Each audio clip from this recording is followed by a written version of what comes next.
chapter 9. In this chapter, the poet Jermaine Moore continues to cast down adultery. He casts down multiple sex partners and all manners of unholy sexual activity.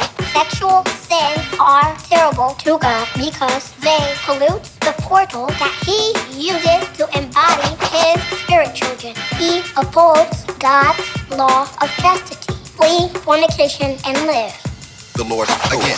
Ye have heard that God hath said for our protection colorfully, that thou shalt not commit adultery. This means there are no borderlines and that you must cooperate or be placed into Satan's custody. Never lust for or have sex with another's fiancé. Never do things to separate people who are engaged. Neither should parents spread lies about their child's future spouse to invade. As Christians, we should not spin for ourselves a web of filth that has multiple sex partners at our window ledge. Get married because not doing so is hell's sled. Commit now that you won't do anything to overthrow yourself with premarital sex on any episode. And that in another's body, you won't arouse their sexual electrodes. Determine now that you'll stand true to Christian codes. Onward, Christian soldiers. The Lord knows sex should only be between legally married vessels. It is a sacred event and it should be handled professionally. Sex should be held sacred and not discussed as men unethical. Stained lips make of sex a spectacle. Masturbation and other things of Satan's pottery pollute the portal by which God's children are embodied. Sexual sins pollute procreation because these follies are serious sins that bring about God's animosity. Such things as sexual devices, homo and bisexuality, and all relations people have that are filthy and nasty. Including men and women with animals, namely bestiality also turns procreation's precious portal into a dark alley. Such things like prostitution, phone sex, and even porn, and many of the sexual enhancement programs which misinform. And other things men invent with no want to conform. God is displeased with them and all who keep them airborne. Onward, Christian soldiers.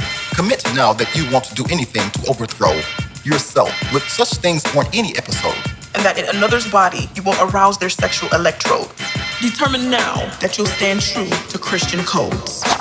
Onward, Christian soldiers. The Lord's poet. To please God, chastity must be a practice of thine. This means you mustn't have sex before vows and licenses are signed. And that your thoughts, words, and actions mustn't have grind. And that complete faithfulness during marriage is the bottom line. Intimacy, wherein the marriage is consummated, is a beautiful thing that should be held sacred. It's ordained of God to embody His spirit children who have graduated, and so the expressions of love within marriage can be demonstrated.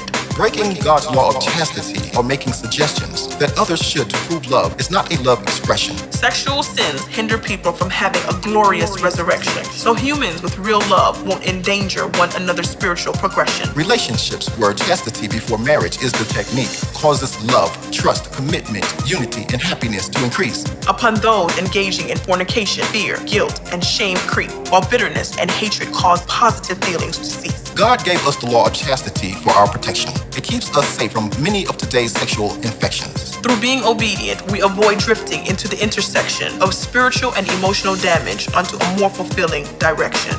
Paul said, flee fornication. Every sin that a man doeth is without the body. But he that committeth fornication sinneth against his own body. What? Know ye not that your body is the temple of the Holy Ghost, which is in you, which ye have of God, and ye are not your own? If any man defile the temple of God, him shall God destroy. For the temple of God is holy, which temple ye are.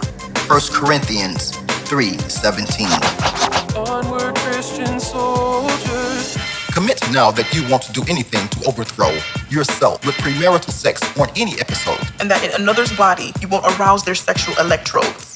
Determine now that you'll stand true to Christian codes. Stand true to Christian codes. Now that you'll stand true to Christian codes.